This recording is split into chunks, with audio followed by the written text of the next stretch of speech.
শুভ সন্ধ্যা। আজকে আমরা হেলথ ইনসাইডের পক্ষ থেকে একটা আলোচনা করব। আমি ডক্টর আমানুল হক। আমি একজন cardiac surgeon, BM Birla heart research centre, Kolkata. এখানে আমি কর্মরত। তো আজকে আমরা একটা খুব গুরুত্বপূর্ণ বিষয় নিয়ে আলোচনা করব, সেটা হচ্ছে বাইপাস সার্জারি বা হার্টের বাইপাস অপারেশন। এই নিয়ে আমরা বিভিন্ন রকমের প্রশ্ন এবং তার উত্তর নিয়ে খোঁজার চেষ্টা করব যে বাইপাস কখন করব, কিভাবে করি। তো সেই নিয়ে আমাদের আজকের আলোচনা।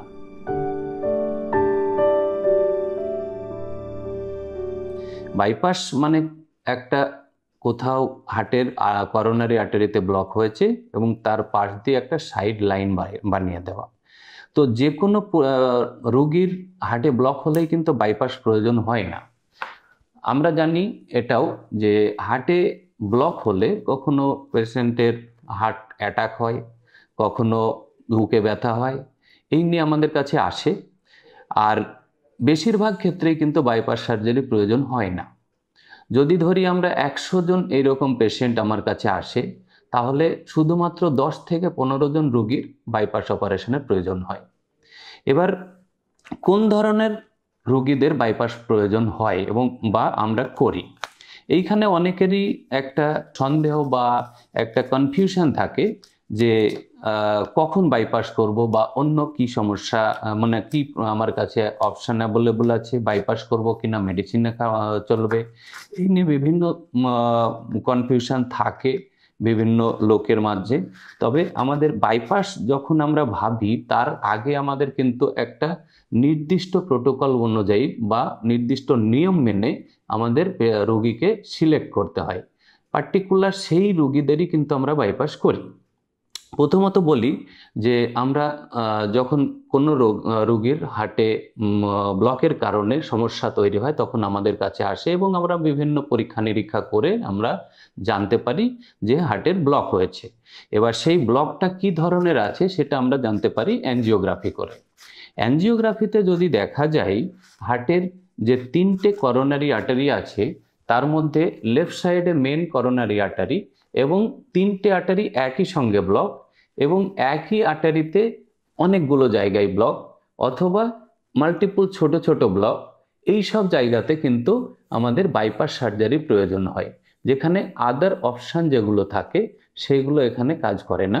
এবং বাইপাস সার্জারি করলে অনেক সময় এইটা আমাদের একদম নর্মাল রাস্তার মতো পরিণত হয় এবং সেখানে হার্টের মাসলের মধ্যে আবার রক্ত চলাচল নর্মাল হয়ে যায় এবং হার্ট আবার কাজ করতে শুরু করে।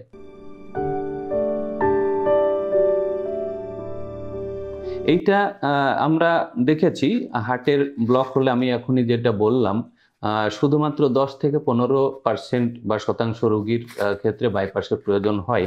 তবে হার্ট ব্লক হলে আমাদের কি কি সমাধানের রাস্তা আছে সেটা আমাদের জানা দরকার। বাইপাস ছাড়াও আমরা ইনিশিয়ালি যেটা প্রথমত অনেকেই আমরা শুনে থাকি যে হার্টে ব্লক হয়েছে, বুকে ব্যথা হয়েছে এবং ডাক্তারের কাছে গেছি এবং সেখানে আমাদেরকে কিছু ওষুধ বা মেডিসিন প্রেসক্রাইব করা হয়েছে। তো কখন আমরা শুধু মেডিসিন প্রেসক্রাইব করি, যখন দেখি বিশেষ করে আমরা পেরিফেরিতে বা ডিস্ট্রিক্ট লেভেলে যখন আমরা যাব, তখন দেখি যে অনেকেই মানে ওখানে অনেক সময় অ্যাঞ্জিওগ্রাফি করার সুবিধে থাকে না। তো তখন আমাদের ম্যাক্সিমাম রোগীদেরকেই মেডিসিন দিয়ে চালানো হয়। কিন্তু আমরা যদি প্রপার ওয়েতে অ্যাঞ্জিওগ্রাফি করে দেখি এবং সেখানে দেখা যায় যে কোন ধরনের রোগীদের শুধুমাত্র মেডিসিন দিয়ে চালানো যায়, এইটা কিন্তু একদম স্পেসিফিক। এটা আনতাবড়ি ওষুধ দিয়ে হবে না, কিন্তু কোনো পার্টিকুলার কোন রোগীদেরকে ওষুধ দিয়ে চালাবো তাদের মধ্যে যেমন আছে অ্যাঞ্জিওগ্রাফিতে দেখলাম যে ব্লক যেগুলো আছে তা সেই ব্লকগুলো খুব মাইনর ব্লক এবং সেই ব্লক 20%, 50%, 40%, 30% এরকম ব্লক আছে এবং সেই ব্লকের কারণে ওনার কোনো ক্ষতি হবে না। তখন সেই ক্ষেত্রে আমরা কিন্তু কোনো ইন্টারভেনশন বা বাইপাস সার্জারি কথা ভাবি না, তখন শুধু মেডিসিন দিয়ে চালাই। অন্যদিকে এমন কিছু পেশেন্ট আছে, রোগী আছে, যাদের দেখা যায় যে হার্ট ব্লকের কারণে হার্টের যে কন্ডিশন মাসলের যে কার্যক্ষমতা সেটা অনেকটাই ডাউন হয়ে যায়। এবং ওই ক্ষেত্রে আরও অনেকগুলো ফ্যাক্টর দেখা হয়, যে ক্ষেত্রে হয়তো দেখা যাচ্ছে ওভারঅল পেশেন্টের যে কন্ডিশন, তাতে অ্যাঞ্জিওপ্লাস্টি বলুন বা বাইপাস বলুন, কোনোটাই ওর পক্ষে করার মতো পর্যায়ে নেই। এবং যে কোনো একটা ইন্টারভেনশন বলো বা বাইপাস বলি, যে কোনো একটা করতে গেলে পেশেন্টের ক্ষতি হতে পারে এবং সেই পেশেন্টের খুব একটা বেশি দিন বাঁচার সম্ভাবনা নেই। যে এই যে পোলার দুটো গ্রুপ, যতদিন বাঁচবে ততদিন ওই ওষুধ মেডিসিন চলুক, তারপরে দেখা যাবে। এই দুটো পোলার গ্রুপের পেশেন্টকে আমরা শুধুমাত্র ওষুধ দিয়ে, মেডিসিন দিয়ে চালাই। অন্যদিকে অ্যাঞ্জিওপ্লাস্টি, এইটা অনেক সময় আমাদের আসে ইন্টারভেনশন মধ্যে। অ্যাঞ্জিওপ্লাস্টি কাদের করা হয়? যখন এই যে 3টে করোনারি আর্টারি বললাম, এর মধ্যে কোনো একটাতে ব্লক আছে এবং ডান দিকের করোনারি আর্টারিতে ব্লক আছে এবং ছোট সেগমেন্ট ব্লক আছে। একই আর্টারিতে মাল্টিপল ব্লক নাই, একটাই মাত্র single block, isolated discrete lesion. এইসব জিনিসগুলো যদি থাকে, তো এই পেশেন্টগুলো কিন্তু একদম টিপিক্যাল অ্যাঞ্জিওপ্লাস্টির ক্যান্ডিডেট। তাদের কোনো কাটাকুটা বা অজ্ঞান করার কোনো রিস্ক থাকে না এবং সিম্পলি অ্যাঞ্জিওগ্রাফির মতোই একটা বেলুন দিয়ে ফুলিয়ে দিয়ে সেখানে একটা স্টেন্ট পরিয়ে দেয়। It is called angioplasty. তো এই ক্ষেত্রে আমরা শুধুমাত্র অ্যাঞ্জিওপ্লাস্টি করি।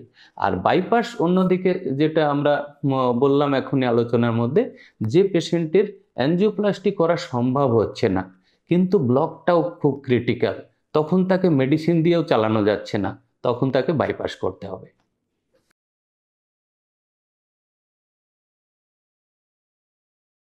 এইটা আমরা অনেক সময় ফেস করি। যখনই মানে বাইপাসের কথা বলি আমরা রোগী বা রোগীর পরিজনকে, তখন অনেক সময় ওরা ঘাবড়ে যায়। বাইপাস শুনলেই অনেক জিনিস তাদের মাথায় ঘোরে। তবে আমার যে অবজারভেশন, আমি এতদিনের প্র্যাকটিসে যেটা বুঝেছি পেশেন্টের এবং পেশেন্টের বাড়ির লোকের সঙ্গে কথা বলে, আমার মনে হয় 3টে কারণে ওরা ভয় পায়। প্রথমত, এরা মানে সবাই তো আমরা বাইপাস অপারেশনটা চোখে দেখি না অনেক সময়, এবং হয়তো কারো আশেপাশে কারো বাইপাস হয়েছে সেটা শুনলাম, এবং অ্যাকুরেট তথ্য ওদের কাছে যায় না এবং তাদের মাথায় কিছু জিনিস সবসময় ঘুরতে থাকে। 1 নাম্বার হচ্ছে ওরা ভাবতে থাকে যে বাইপাস মানেই আমি মারা যাব। 2 নাম্বার হচ্ছে বাইপাস মানেই আমি এমন একটা জায়গায় পৌঁছে যাব, আমি একটা জখম হয়ে যাব, আমি আর কাজ করতে পারবো না, আমার ভবিষ্যৎ ফিউচারটা আমার মানে খুব একদম খারাপ হয়ে যাবে। 3 নাম্বার যেটা হচ্ছে, বাইপাস করবেন ডাক্তারবাবু, কতটা কাটবেন? এত কাটবেন, আমার ব্যথা হবে। এই 3টে কারণের জন্যই আমার মনে হয় রোগী এবং রোগীর পরিজন পিছিয়ে পড়ে বাইপাস করার জন্য। কিন্তু আমার মনে হয় একটু ডিপলি যদি ভাবি আমরা, তাহলে এই 3টে কারণ বা 3টে চিন্তাভাবনা আমার যতটা মনে হয়, সেক্ষেত্রে কিন্তু এইটা কারণ নয়, ভয় পাওয়ার কারণ নাই অ্যাটলিস্ট। কারণ হচ্ছে, যদি বা বাইপাস মানেই যদি সবার মৃত্যু হতো, তাহলে তো আমাদের কাছে রুগী আসতো না বা আমার মতো ডাক্তারের তো প্রয়োজন ছিল না সমাজে। আর সেকেন্ডলি, যদি বাইপাস আমরা করলেই সে জখম হয়ে যায়, কাজকর্ম না করতে পারে, তাহলে তো আমাদের বাইপাসটা ইউজলেস। কিন্তু আমরা অন্যদিকে উল্টোটা করি। আমরা সব সময় বলি বাইপাস করার মেন উদ্দেশ্য, বাইপাসের মেন যে পারপাস, সেটা হচ্ছে কোয়ালিটি অফ লাইফকে ইমপ্রুভ করা। মানে যে কাজ করতে পারছে না, কিছু একটু কাজ করলে বুকে ব্যথা হচ্ছে, তো ও ভাবছে যে না, আমি এই কাজটা করব না। কে একটু সিঁড়ি দিয়ে উঠতে যাচ্ছে, তখন ওর কষ্ট হচ্ছে, না আমি সিঁড়ি দিয়েই উঠতে, তো লাইফটা তো একদম ন্যারো হয়ে যাচ্ছে গ্র্যাজুয়ালি। তো এই জিনিসটা যে কোয়ালিটি অফ লাইফ একটা ডাউন হচ্ছে, এইটা কিন্তু বাইপাস করলে ইমপ্রুভ হয় অন্যদিকে। তো আমরা যেটা সচরাচর ভেবে থাকি বাইপাস মানেই হচ্ছে জখম হয়ে যাওয়া বা কাজকর্ম করতে পারবো না, এটা একদমই ভ্রান্ত ধারণা এবং ভুল ধারণা। আর থার্ডলি যেটা হচ্ছে, যে কারণে সব থেকে বেশি পেশেন্ট ভয় পায়, সেটা হচ্ছে বুকে মানে কাটাকাটির ব্যথা।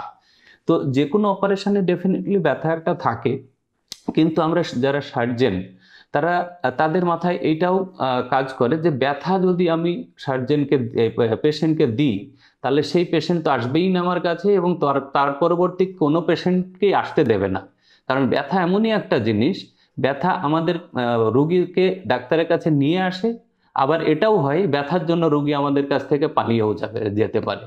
তো সুতরাং ব্যথা কমানোর জন্য আমাদের যথেষ্ট রিসার্চ করে যথেষ্ট পরিমাণ আমরা পরিশ্রম করে কমানোর ব্যবস্থা করি।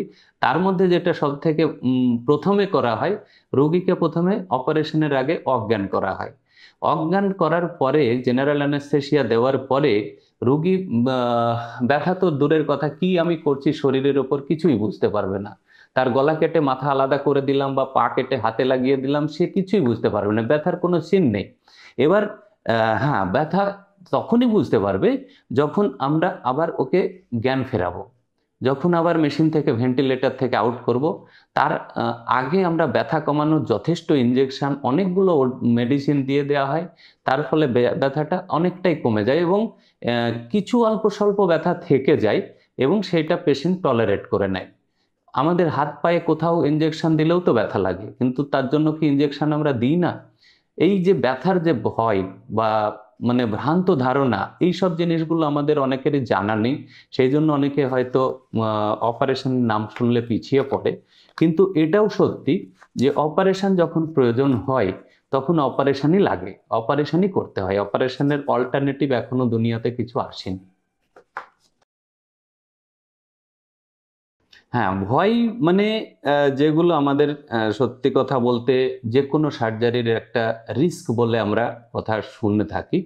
যেমন যে কোনো ওষুধ যখন আমরা খাই, অ্যান্টিবায়োটিক বা যে কোনো ওষুধ, অ্যালোপ্যাথি মেডিসিন, প্রত্যেকটা মেডিসিনের একটা পার্শ্ব প্রতিক্রিয়া থাকে। সেই রকম সার্জারি যে কোনো অপারেশন, সে চোখের অপারেশন বলুন, একটা বাচ্চা হওয়ার অপারেশন, বাচ্চা বন্ধ করার অপারেশন, অ্যাপেন্ডিক্সের অপারেশন, যে কোনো অপারেশনে একটা রিস্ক বলে কথা থাকে।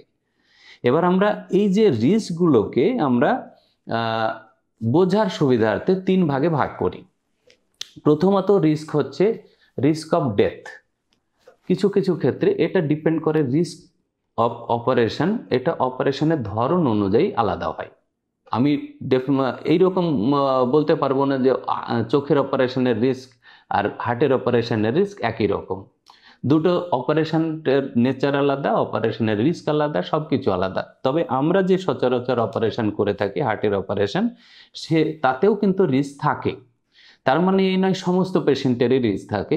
এবার আমরা রিস্ক কার কখন আসবে, কার কখন হবে, সেটা তো আগে থেকে বলা সম্ভব নয়। ফিউচার কখনো কারো বলা যাবে না। কিন্তু আমরা এটা বলতে পারি যে একই ধরনের অপারেশন, এই বাইপাসই ধরি যদি, তাহলে এই বাইপাস অপারেশন আমরা একদিনে কটা করছি, 1 মাসে কটা করছি, বছরে কটা হচ্ছে, সেই রকম আমরা যদি 100টা বাইপাস অপারেশনের পেশেন্টকে দেখি, তাহলে 100টা অপারেশনের পেশেন্টের যে রিস্ক আমরা যদি ক্যালকুলেট করি, তাহলে সেক্ষেত্রে আমাদের ইন্ডিয়ান পপুলেশনের উপর আমরা যে ভালো জায়গায় যেখানে হার্টের সার্জারি ভালোভাবে হয় হাই ভলিউমে, সেখানে 2 থেকে 3% ম্যাক্সিমাম, কোনো কোনো জায়গায় 1 to 2%। তো এই হচ্ছে রিস্ক অফ ডেথ। বাকি 98-99% চান্স হচ্ছে সুস্থভাবে ঘরে ফিরে যাওয়া। এইটা তো হলো ডেথ রিস্ক। এছাড়া কিছু কিছু ক্ষেত্রে আমরা দেখি মেজর কিছু কমপ্লিকেশন বা কনসিকুয়েন্স হয়ে থাকে, যেগুলো আমরা অনেক সময় শুনে থাকি নিউজে বা অন্য কোথাও, যেটা বাইপাস অপারেশন করতে যাওয়া হয়েছিল এবং বাইপাস তো হয়ে গেছিল, কিন্তু পেশেন্টের ব্রেন স্ট্রোক হয়ে গেছে। তো এইরকম কিছু জিনিস, ব্রেন স্ট্রোক, কিডনির সমস্যা, ডায়ালিসিস লাগছে, হিউজ ব্লিডিং, ইনফেকশন, এইগুলো মেজর কিছু ইস্যু সবসময় অপারেশনের সঙ্গে রিলেটেড থাকে। কিন্তু সবার কি তা হয়? সবার হয় না। কিছু কিছু ক্ষেত্রে 100 জন পেশেন্টের যদি আমরা হিসেব করি, তাহলে হয়তো 100 জনের মধ্যে 4 জন 5 জনের পেশেন্টের আমরা এরকম সমস্যা সামনে আসে।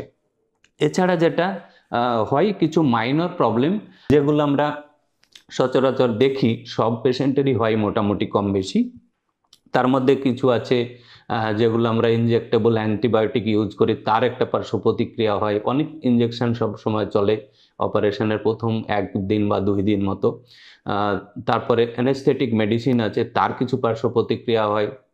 তার মধ্যে সচরাচর যেগুলো রোগী আমাদের সামনে কমপ্লেন করে, তার মধ্যে মাথা ঘুরছে, খেতে পাচ্ছি না, বমি বমি ভাব, ব্যথা, কাশি হচ্ছে, উইকনেস, ঘুম পাচ্ছে না, কখনো আইটিইউতে থাকার ফলে অনেক ক্রিটিক্যাল পেশেন্টের সঙ্গে থাকার ফলে তাদের একটা কনফিউশন স্টেট কাজ করে। এইসব জিনিসগুলো ছোটোখাটো মাইনর প্রবলেম কারো কারো হয়, এবং এইগুলো আস্তে আস্তে যখন ইনজেক্টেবল মেডিসিনগুলো আমরা ওরালে কনভার্ট করি তখন ধীরে ধীরে 1 দিন বা 2 দিন বা কারো 1 সপ্তাহের মধ্যে এটা চলে যায়। এই যে জিনিসগুলো, এইগুলোই হচ্ছে রিস্ক। তো এই রিস্কের কথাগুলো আমাদেরকে বুঝতে হবে, কারণ রিস্ক আর বেনিফিট দুটোকে আমাদেরকে সমতা মেনটেন করতে হবে। তখন যদি দেখি যে রিস্কগুলো বেশি হয়ে যাচ্ছে, তার বেনিফিটটা কম হচ্ছে, তাহলে ডেফিনেটলি সেই কাজটা হবে না। এবার আমি যদি রিস্কের কথা ভেবে যে আমি অপারেশনটা থেকে পিছিয়ে গেলাম বা অপারেশনটা করলাম না, তার যদি যে রিস্ক আছে সেটাও আমাদেরকে দেখতে হবে। দুটো ক্যালকুলেট করে এবার বুঝতে হবে যে কোন রিস্কটা আমি নেব। বাইপাস সার্জারি এমন একটা অপারেশন যেটা নিয়ে আমাদের মানে ম্যাক্সিমাম পেশেন্ট এবং রিলেটিভ ইভেন ডাক্তারদের মধ্যেও কনফিউশন থাকে। আমরা বাইপাস কথাটাকে আমরা টার্মিনোলজিক্যালি ওপেন হার্ট অপারেশন সঙ্গে কনফিউজ করি। ওপেন হার্ট অপারেশন আর বাইপাস অপারেশন এটা টোটালি দুটো আলাদা অপারেশন। আমরা যদি এই হার্টটাকে আমরা বিবেচনা করি, তাহলে আমি হার্টের অপারেশন যখন আমরা হার্টকে ওপেন করে করব, দেন অনলি এটাকে বলা হয় ওপেন হার্ট অপারেশন। আমাদের বাইপাস যখন করি, এইখানে যে করোনারি আর্টারিগুলো আছে এটা কিন্তু হার্টের সারফেসে থাকে। ওপরওয়ালা আমাদের হার্টের অ্যানাটমিটা এমনভাবে সৃষ্টি করেছে, এটা খুব অদ্ভুত লাগে আমার, যে প্রত্যেকটা অর্গানের আর্টারিগুলো ভেতর দিয়ে থাকে। তাদেরকে বের করতে হলে ওটাকে কেটে বের করতে হয়, যেমন কিডনি বলি, যা লিভার বলি, ব্রেন বলি, বাইরে থেকে দেখা যায় না। কিন্তু একমাত্র হার্টের আর্টারিগুলো বাইরে থেকে দেখা যায়, কারণ হয়তো বা এটা ভেবেছিলেন যে আমাদের বাইপাসটা করতে হবে, সেই জন্য এগুলো বাইরে দিয়ে। তো সেই জন্য হার্টের বাইপাস সার্জারি করার সময় হার্টকে কখনোই ওপেন করতে হয় না। So it is not a open heart operation, that is the main concern. Maximum লোকের এই কনফিউশনটা থাকে, আমার ওপেন হার্ট অপারেশন হচ্ছে বা ওপেন হার্ট বাইপাস হচ্ছে। But open heart operation and bypass operation is totally different operation. দুটো আলাদা operation, আলাদা পারপাসে করা হয়। ওপেন হার্ট অপারেশন কখন করা হয়? এইখানে যখন ভালভের সমস্যা হয়, তখন এই ভালভটাকে যদি চেঞ্জ করবে মনে করি, তখন আমাকে হার্টটাকে ওপেন করতে হবে। তখন এই যে ওপেন হার্ট করি আমরা, তখন হার্টকে বন্ধ করতে হয়, কারণ ওপেন করলেই তো ব্লাড বাইরে চলে যাবে। এবং তখন সেই ক্ষেত্রে আমাদেরকে একটা হার্ট লাং মেশিনের সাহায্য নিতে হয়, যেটা বাইপাস করার সময় ইন্ডিয়ান সার্জনরা আমাদের এই হার্টকে বন্ধ করার প্রয়োজন মনে করে না। হার্ট চলন্ত অবস্থায় অপারেশন হয়, হার্টও চলতে থাকে, আমাদের অপারেশনও চলতে থাকে। এই অপারেশন যেটা আমরা করি সেটা মানে বাইপাস অপারেশন। তো এই বাইপাস অপারেশনের যে আমরা টেকনিকগুলো ইউজ করি, এবার অনেক সময় বাইপাসকে আমরা নর্মাল কনভেনশনালি কেটে অপারেশন করি, অনেক সময় ছোট কেটে অপারেশন করি।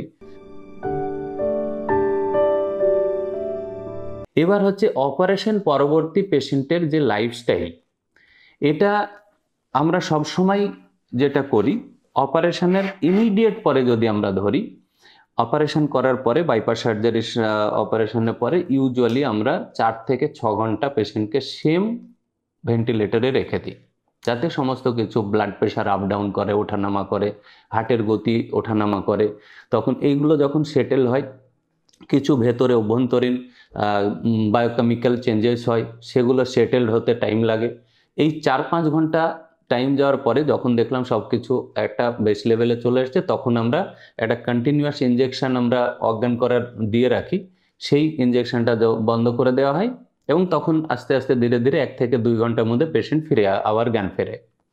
এবার হচ্ছে এইখান থেকে আমরা শুরু হলো উইনিং প্রসেস। এবার আস্তে আস্তে ধীরে ধীরে যত জ্ঞান ফিরবে, মেশিনের সাপোর্টগুলো তত কম করা হবে।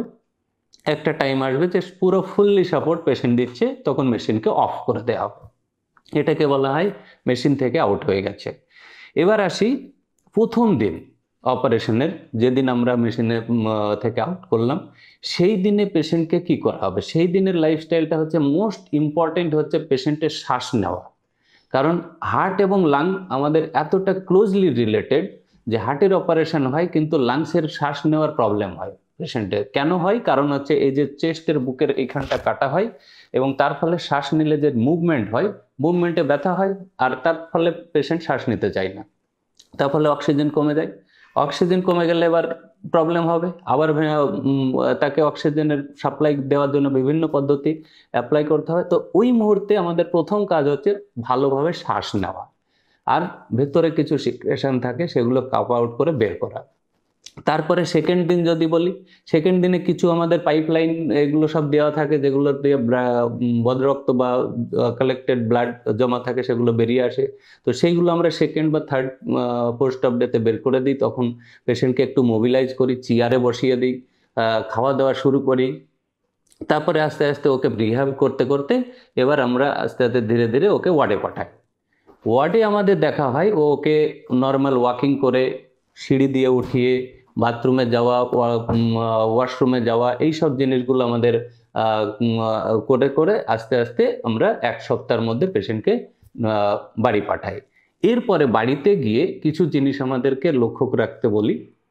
ব্লাড প্রেশার, হার্ট রেট, সুগারের লেভেল, এইসব জিনিসগুলো চেক করতে হয়। বাড়িতে গিয়ে সব স্নান করা থেকে শুরু করে এক্সারসাইজ কী রকম ধরনের কী করবে সব কিছু বলে দেওয়া হয়, বাড়িতে গিয়ে করে।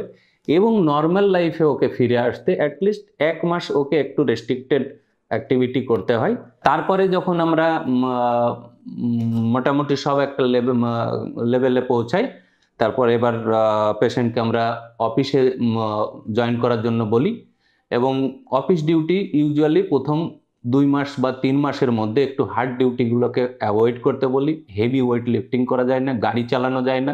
তারপরে 3 মাস বা 4 মাস পর থেকে যখন আমাদের বুকের হাড়টা জোড়া লেগে যায় ভালোভাবে, ওপরের ঘা শুকাতে হার্ডলি 1 সপ্তাহ থেকে 2 সপ্তাহ টাইম লাগে, কিন্তু ভেতরে যে হাড়টা কাটি আমরা বোন, সেইটা জোড়া লাগতে আমাদের মিনিমাম 2 মাস থেকে 3 মাস টাইম লাগে। তারপরে থেকে পেশেন্ট একদম নর্মাল যেরকম লোক কাজ করে সমস্ত কিছু, পাহাড়ে চড়া থেকে শুরু করে skating, football, running, athlete, yoga, everything করতে পারে। তো আমরা সচরাচর বলে থাকি ডেলি অন্তত 1 ঘন্টা করে হাঁটা, সপ্তাহে 5 দিন এরকম, আর ফ্রি হ্যান্ড এক্সারসাইজ কিছু করতে বলি, যাতে পোস্ট অপারেটিভ পিরিয়ডে আমাদের জয়েন্টের মুভমেন্টগুলো একটু রেস্ট্রিক্টেড হয়ে যায়, মানে একটু ফিক্সড হয়ে যায়। তো সেগুলো আমাদের ফিজিওথেরাপি করে আবার নর্মাল পজিশনে ফিরে আসি। তো খরচের দিক থেকে আমরা সত্যিই এইটা একটা ভীষণ কনস্ট্যান্ট হিসাবে কাজ করে রোগী এবং পরিজনদের মাথায়। কারণ আমাদের ভারত কিংবা বাংলাদেশ, আমাদের পার্শ্ববর্তী দেশ, এই রকম দেশের সাধারণ মানুষ যারা সাধারণ কাজ করে তাদের কাছে খরচা একটা বিশাল ব্যাপার। তো আমরা যে সচরাচর অপারেশন করে থাকি এটা হসপিটাল টু হসপিটাল ভ্যারি করে। তবে আমাদের হসপিটালে মোটামুটি বিভিন্ন রকমের সুবিধে আছে। তার মধ্যে বিশেষ করে বেড ক্যাটেগরি অনুযায়ী এগুলোকে বিভিন্ন ভাগে ভাগ করা হয় এবং তাদের সুবিধার্থে তারা চয়েস করে। আমাদের কিছু বেড আছে যেটা সুপার ডিলাক্স বেড আছে, যেগুলো মহারাজা স্যুট বলি। তো সেখানে খরচা আর জেনারেল ওয়ার্ড যেটা আছে সেই খরচা তো এক হবে না। তো বেড ক্যাটেগরি অনুযায়ী খরচাটা আলাদা হয়। তার মধ্যে যেগুলো একদম জেনারেল বেড, একদম লোয়েস্ট আমরা হিসেব করে দেখেছি 2.5 থেকে 3 লাখ বা 3.5 লাখের মতো এরকম পড়ে। আর সেই অপারেশনটাই যদি আমরা মহারাজের শুটে করি তাহলে 6 লাখ বা 7 লাখ এরকম কাছাকাছি আসে। তো এটা ডিপেন্ড করে যে কোন ধরনের রোগী কোন বেডে ভর্তি হচ্ছে। এছাড়া আমাদের এটা যদি আমরা প্রাইভেট সরকারি কোনো হসপিটালে করি, সেখানে তো আমাদের সরকারিভাবে অনেক সময় ফ্রিতে সবকিছু করা হয়। অথবা আরও একটা জিনিস যেটা আমাদের বিশেষ করে পশ্চিমবঙ্গ সরকার এবং ভারত সরকারের যৌথ বা ইন্ডিভিজুয়াল দিয়ে করা হচ্ছে, বিভিন্ন স্বাস্থ্যসাথী স্কিম বা আয়ুষ্মান ভারত স্কিম, এগুলোতে কিছু সুবিধা পাওয়া যায়, তাদের স্কিম আলাদা আছে। এবং কিছু কিছু ক্ষেত্রে রেলওয়ে আছে, ওয়েস্ট বেঙ্গল হেলথ স্কিম আছে, সিজিএইচএস আছে। তো তাদের খরচা আলাদা টোটালি হয়। তবে যদি আমরা বলি ক্যাশ পেশেন্ট, তাদের অপারেশন আমাদের কলকাতার মতো জায়গাতে কীরকম লাগে, সেক্ষেত্রে অলমোস্ট একই রকম, ওই 2.5 থেকে 3 বা 3.5 এর মধ্যেই ঘোরাফেরা করে। বিভিন্ন হসপিটাল ওয়াইজ একটু আলাদা হতে পারে। তো এর বেশি খুব একটা লাগে না। তবে পেশেন্টের চয়েস তো ডেফিনেটলি সে প্রাইভেট বেডে অপারেশন করাচ্ছে নাকি সুইট বেডে অপারেশন করছে তার উপর ডিপেন্ড করে এটা আলাদা হয়। আজকের মতো এখানেই শেষ করব আমরা। আর আপনাদের বাইপাস সম্পর্কিত বিভিন্ন কোশ্চেন বা কোয়ারি যদি থাকে আপনারা মেসেজ করে জানাবেন, আমি নিশ্চয়ই সেখানে আপনাদের উত্তর দেওয়ার চেষ্টা করব। এবং পরবর্তীকালে আমরা বিভিন্ন রকম টপিক নিয়ে আবার আসবো আপনাদের সামনে। তো আপনারা ভালো থাকুন এবং সুস্থ থাকুন এই কামনা করি। এবং সব শেষে আমরা এটা বলবো, বাইপাস সার্জারি সবার প্রয়োজন হয় না, এবং আমি চাইবো বাইপাস সার্জারি আপনাদের কারো প্রয়োজন না হয়।